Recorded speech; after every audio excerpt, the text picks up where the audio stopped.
If this is your first time in satsang, let me tell you what satsang is. Satsang means, in Sanskrit, association with truth.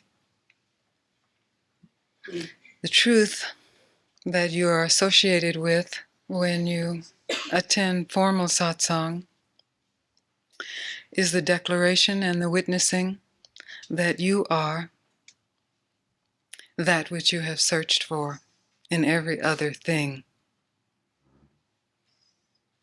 Whether that thing has been some event, some accomplishment, some philosophy, some experience, some other. The truth is, you are that which you yearn for, which you hunger for, and that which is always present. It's very simple. When I say you, I am not referring to your body. Your body is in that which you are. I'm not referring to your thoughts. Your thoughts are in that who you are. I'm not referring to your emotions. Your emotions appear and disappear in that who you are. And I'm not speaking of your circumstances. They too appear and disappear in that who you truly are. Bodies and thoughts and emotions and circumstances change. They appear and they disappear. They are good or they are bad.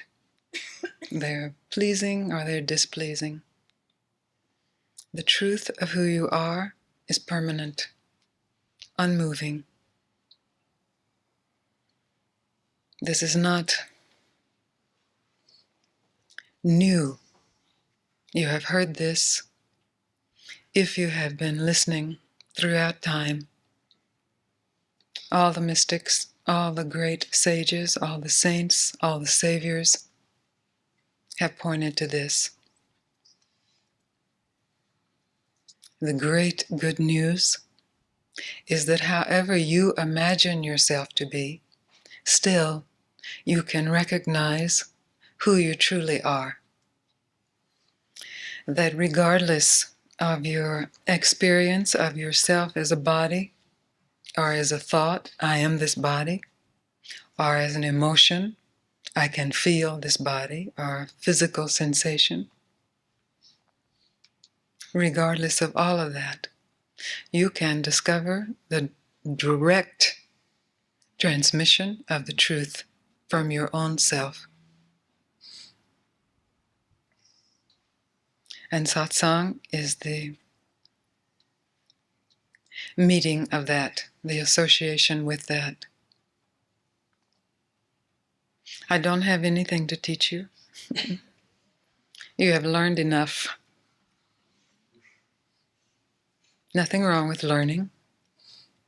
But this is not about learning. I'm not asking you to remember anything. I'm not asking you to do something to get this realization that you are that already which you want and have wanted forever. I'm simply suggesting, as my teacher suggested to me, and as his teacher suggested to him, that you take 1 instant, 1 millisecond, to be absolutely still. I don't mean to go into a stupor. I mean to be alertly still, to allow the mind to stop. And in that millisecond, what a discovery.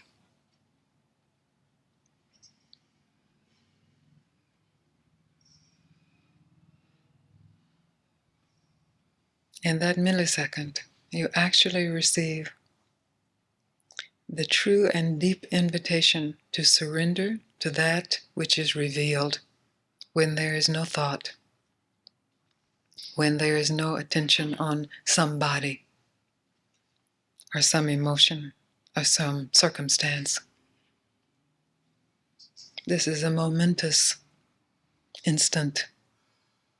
The whole of human conditioning is to be thinking about the past and speculating about the future and analyzing the present in relationship to the past and the future. It's called conditioned existence. Nothing wrong with it. What could be wrong with it? The problem with it is when it's identified as reality. And in that, you become misidentified with body, thoughts, emotions, and circumstances. And the result of that misidentification is enormous suffering. Because in that identification, you must notice that bodies come and go. And there's great fear that since you are a body, that means you will go. Right, you know this.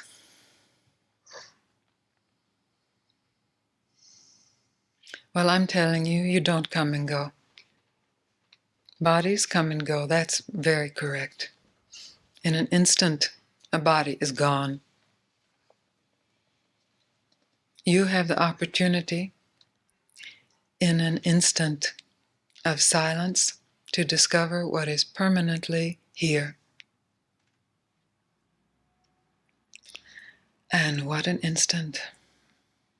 It is an invitation for true refuge, true retreat, true peace, regardless of comings and goings. So I welcome you to satsang. It appears that satsang is happening in this building, in this location. The reality is satsang is happening in consciousness.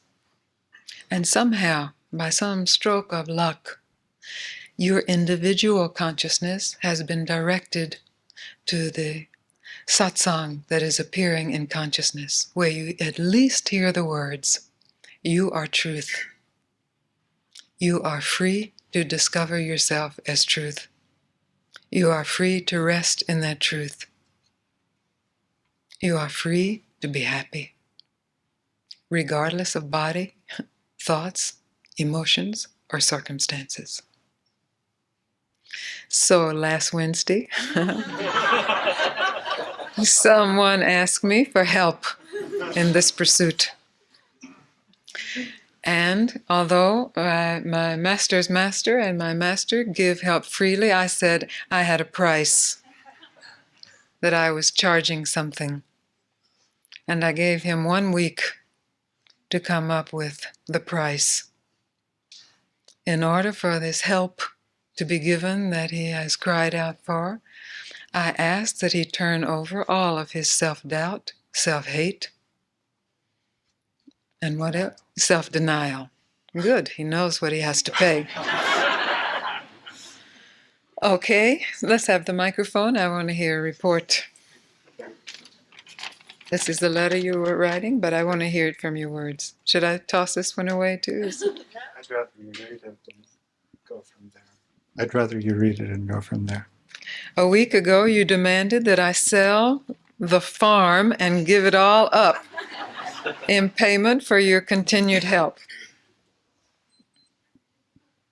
It seemed like you really wanted to extract a pound of flesh from me in the form of my either renunciation, utter renunciation of self-doubt, self-denial, and self-hatred. A pound of flesh. It's the whole universe I'm asking for. I see clearly that my doubt is conditioned, learned from parents and all the rest, but especially from the influential ideas passed to me by spiritual teachers, therapists, and writers of books on consciousness and psychological development. None of these ideas touches who I really am. Since our last encounter, I have been keenly aware of my self-denial in the form of avoidance, thinking in dualisms, obsessive busyness, self-indulgence, and greediness in material activities which at some superficial level I believed would bring happiness and satisfaction, but which at a deeper level I know the opposite to be true. For example, I was planning a trip rather than accepting the opportunity for help now and not postponing my awakening. I was even run over by a car while bicycling to satsang. Why are we laughing at this? On Monday, and rather than be still, I became more busy. Today I woke early and was not dogged by the usual doubt and denial. I am not aware that I have actively been doing self-hatred for some time. It doesn't feel that way. This morning, but you were, but look what you say. Today I woke early and I was not dogged by the usual doubt and, denial. You're not including self-hatred, but doubt and denial is self-hatred. You see? It's just cleaned up self-hatred. Yes, it is. This morning I took an early hike in the foothills, listened to the tape of our last meeting. Later, even though I was engaged in apparently unavoidable worldly business, I was focused not on the avoidance, but on realizing the truth that I do not deny. Everything else today came in second. In fact, they were all inconsequential. Later still, I sat alone by Boulder Creek. I know it is the Ganga, flowing in the west, the same as you. Please help me to be still and surrender to that. From your tributary, Mitch, from Boston. From Boston. From Boston.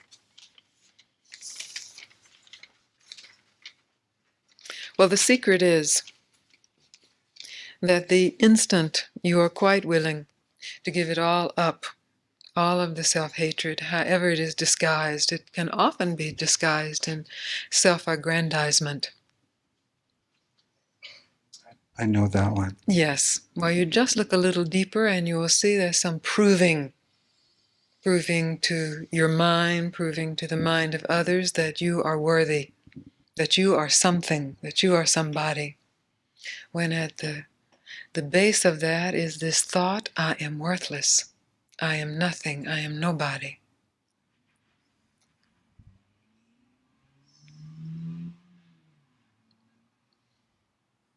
And your willingness to actually see that very painful thought,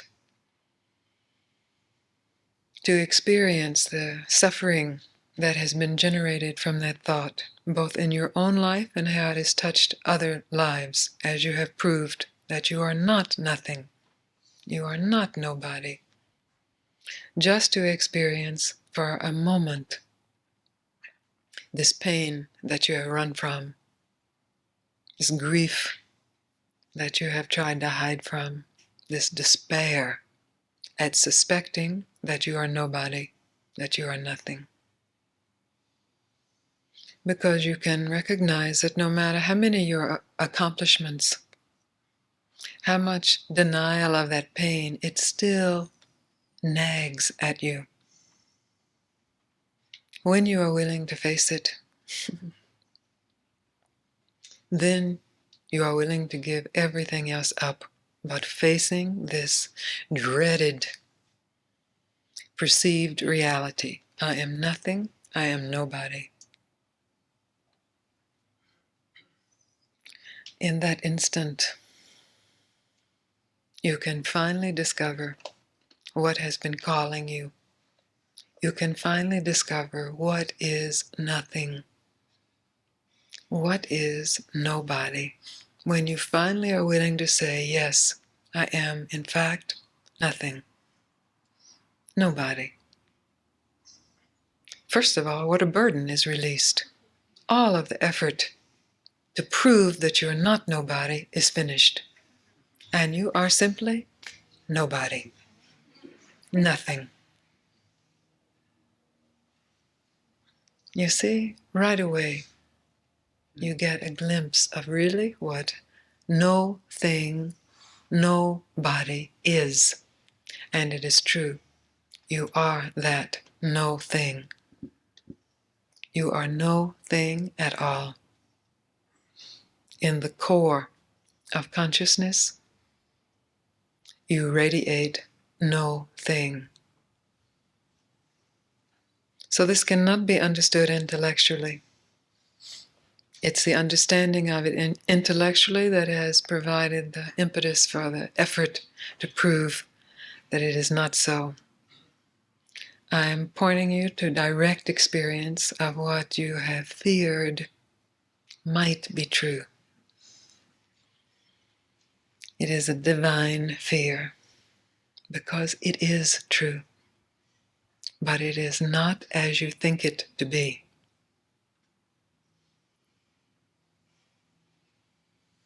It has nagged at you and pulled at you and awakened you at 4 in the morning. How many times? No matter what you did, no matter how many sandcastles you built, still, nothing. The invitation is to meet that. Okay, this is my help you ask for. You said you'd know what to do with my self-denial, etc. Yes, if you give it to me. This is your self-denial? Is it alive? It's a pound of flesh. A pound of flesh. It was baloney. It is baloney, that's right. What you do with baloney is you toss it aside, no matter how well it's been preserved. It is poisonous. No matter how much you've become accustomed to the grease of it, to the slime of it. Yes, it's slimy, isn't it? Really, when you tell the truth. It's baloney. And it stinks. It stinks. Very good. I'm happy to toss it aside. It will decompose as it will. Even though I gift wrapped it. You what? Gift wrapped it. Gift wrapped it. Yes. Wonderful. I'm happy to receive it. Just don't try to take it back. Okay? I promise. You good, because otherwise you will find yourself looking through some garbage pail. Where is my baloney? I know it's baloney, but still, it's mine. I do that all the time. So I have it now. You have to come to me if you want it. Okay? Good. You write me from Boston and let me know, okay? I will look for that letter. Very good. Very good. You know what this means? It means namaste. I am your own self. I am the same as you. Here I wear this cloak. There I wear this cloak. Same self. I know. Namaste. I know. Good. Very good. Okay, that's the report from our last session. If at any time you have a question, please feel free to speak or report. But no baloney, please. Only the real thing, which is no thing.